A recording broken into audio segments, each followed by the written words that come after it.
নমস্কার, আমি বিশ্ব স্যার বলছি। আমার চ্যানেলে তোমাদের সকলকে স্বাগত। দেখো, আজ আমি সহজ পদ্ধতিতে বছর, মাস, দিনের বিয়োগফল নির্ণয় শেখাচ্ছি। 0 দিন থেকে 28 দিন বিয়োগ করা যাবে না। তাহলে পাশে মাসের ঘর থেকে 1 মাস ধার নিতে হবে। 1 মাসে হচ্ছে 30 দিন। এবার মাসটা কমে গেল, 3টা হয়ে গেল 2 মাস থেকে 9 মাস বিয়োগ করা যাবে না, তাহলে 1 বছর ধার নিতে হবে। 1 বছরে হয় 12 মাস। 12 যোগ করলাম 2 এর সঙ্গে। এবার বছরটা 1 কমে গেল 10।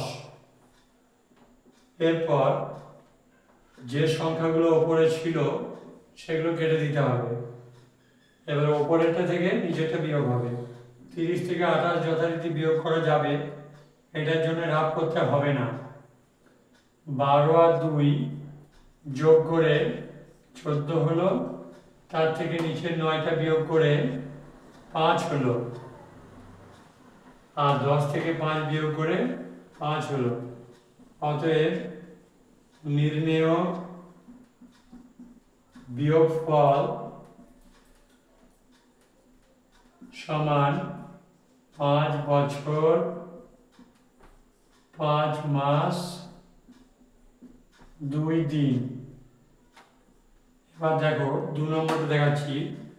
19 দিন থেকে 23 দিন বিয়োগ করা যাবে না, তাহলে মাসের ঘর থেকে 1 মাস ধার নিতে হবে।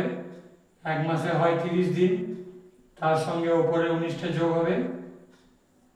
এবার মাসটা যেহেতু 1 ধার নিয়েছি, কমে গেল, 5 হয়ে গেল। 5 মাস থেকে 8 মাস বিয়োগ করা যাবে না। বছরের ঘর থেকে 1 বছর ধার নিতে হবে। 1 বছরে হচ্ছে 12 মাস।